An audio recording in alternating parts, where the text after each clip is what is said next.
There is the economic reality of the world today. That Dajjal is pursuing an economic agenda in Akhirul Zaman. And Nabi Muhammad ﷺ hinted about it. You remember when the angel came into the masjid and asked the 5 questions? The last question was, what are the signs of the last day? And one of the 2 is visible there in KLCC.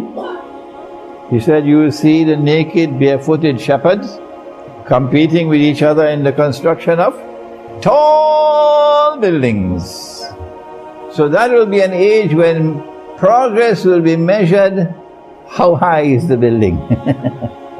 Progress is not measured by what is in the heart. No. Progress is not measured by, my gosh, what a man he is. You can't buy him.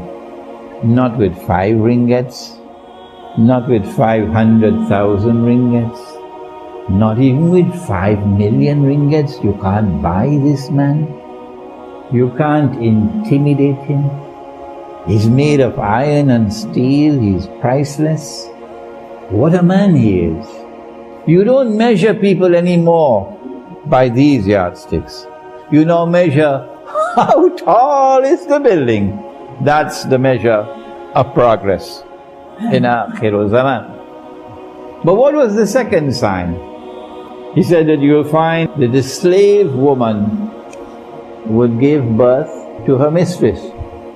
So from this we know that there is slavery in Akhirul Zaman. So his economic strategy is to reduce mankind to slavery. So there will be slaves and there will be slave masters. Those who support him, those who beat his drums, like Singapore, they will be the slave masters. And those who oppose him, like Indonesia, would be slaves. How does he reduce you to slavery? There are many ways, but one of the most important of all is the banking system. If you read John Perkins' book, Confessions of an Economic Hitman, John Perkins has simply put in writing what has been going on for centuries now. The Rothschilds Bank has been doing it. They lend you money, not because they want to become rich through the interest payment. They lend you money because they want to reduce you to slavery. You cannot pay the interest, they know it. And as you cannot pay the interest, you will be reduced to poverty and to destitution until eventually you are slaves. So what they do is, they lend the money to the king, or to the Amir, or to the prince, and he wants the money to enjoy an opulent lifestyle. So he is borrowing the money from the European banks and from European governments. But guess who has to pay back the money? Can you guess? The people. He is borrowing the money.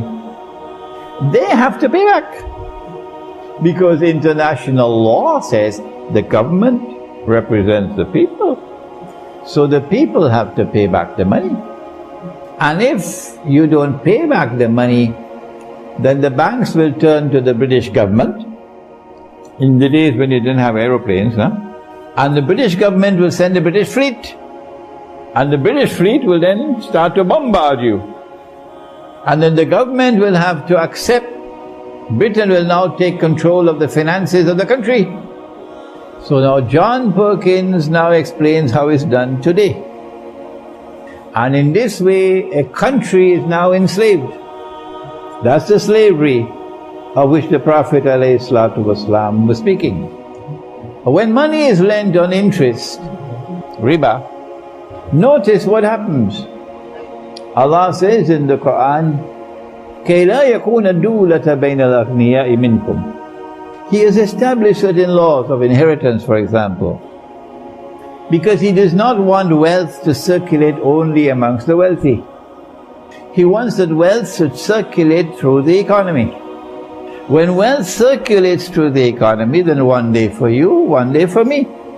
So those who are poor today can be rich tomorrow, and those who are rich today can be poor tomorrow. That is a healthy economy. But when an economy is based on riba, on the banking system, wealth no longer circulates through the economy.